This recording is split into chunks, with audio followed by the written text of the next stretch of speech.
उत्तराखंड के एक छोटे से पहाड़ी गांव बनचौरा में यह कहानी घटती है। चारों ओर घना जंगल, झरने और सुनसान गलियां इस गांव को रहस्यमयी बनाते हैं। यहाँ एक पुराना, टूटा-फूटा हवेलीनुमा घर है, वर्मा कोठी, जिसे लोग काली चौखट के नाम से जानते हैं, क्योंकि उसके दरवाजे की चौखट को किसी जमाने में किसी काले तांत्रिक ने अपने मंत्रों से बांध रखा था। आदित्य गांव के कच्चे रास्तों से होते हुए शाम के समय बनचौरा पहुंचता है। उसे देखते ही गांव के लोग फुसफुसाने लगते हैं, वो वर्मा साहब का पोता है ना, उस कोठी में जाएगा। वह नजरअंदाज करते हुए सीधे पंडित हरिप्रसाद के घर जाता है। पंडित जी कहते हैं, बेटा, उस कोठी को 50 साल से किसी ने नहीं छुआ। वहां कुछ ऐसा है जो बाहर नहीं आना चाहिए। मत जाना वहां। आदित्य मुस्कुराकर कहता है, पंडित जी, ये सब अंधविश्वास है। मैं बस इतिहास के दस्तावेज देखने जा रहा हूँ। अगली सुबह आदित्य वर्मा कोठी की ओर बढ़ता है।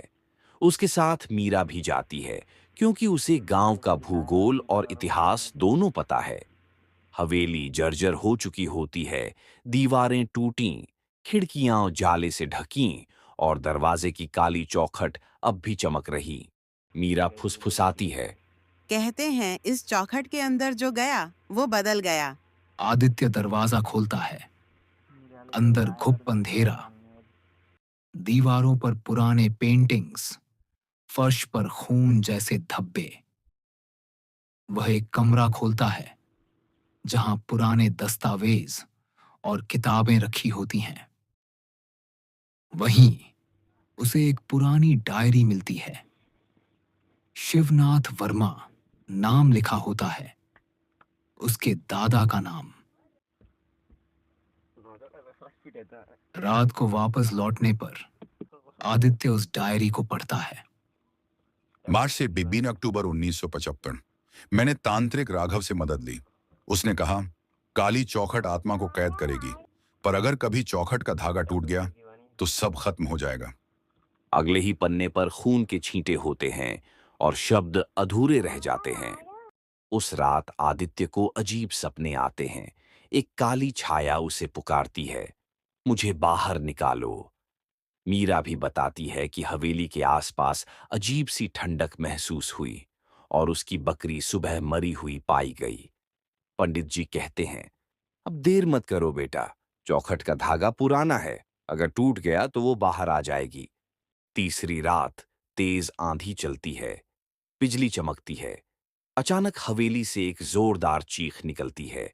लोग डर के मारे घरों में छुप जाते हैं। अगली सुबह आदित्य और मीरा हवेली पहुंचते हैं। काली चौखट का धागा टूटा हुआ होता है। अंदर दीवार पर खून से लिखा होता है, अब मैं आजाद हूं। गांव में अजीब घटनाएं शुरू हो जाती हैं। लोगों की मौतें, बच्चों का गायब होना और हर घर के दरवाजे पर काले हाथ के निशान। पंडित हरिप्रसाद आदित्य को बुलाते हैं। तेरे दादा ने जिस आत्मा को कैद किया था वो रत्नमाला नाम की तांत्रिकिन थी। उसने गांव की औरतों पर तांत्रिक प्रयोग किए थे।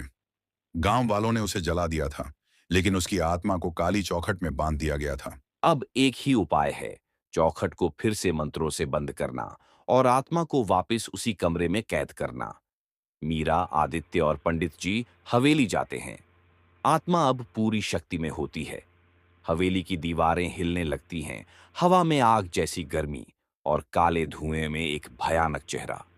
आदित्य उस डायरी में लिखे आखिरी मंत्र को जोर से पढ़ता है, एवं कालात्मिक शांति करणाय लेकिन स्वाहा। आत्मा उसे हवा में उठाकर दीवार पर फेंक देती है। तभी मीरा उस काली चौखट के पास जाकर अपना खून चौखट पर चढ़ा देती है, क्योंकि उस चौखट को सील करने के लिए बलिदान चाहिए था।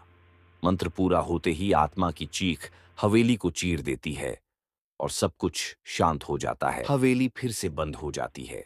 आदित्य घायल होता है लेकिन बच जाता है। मीरा बेहोश हो जाती है पर जिंदा रहती है। आदित्य गांव छोड़ने से पहले पंडित जी से कहता है, मैंने इतिहास के पन्नों से जो सीखा वो ये है, हर पुरानी इमारत में सिर्फ ईंटें नहीं, आत्माएं भी बंद हो सकती हैं।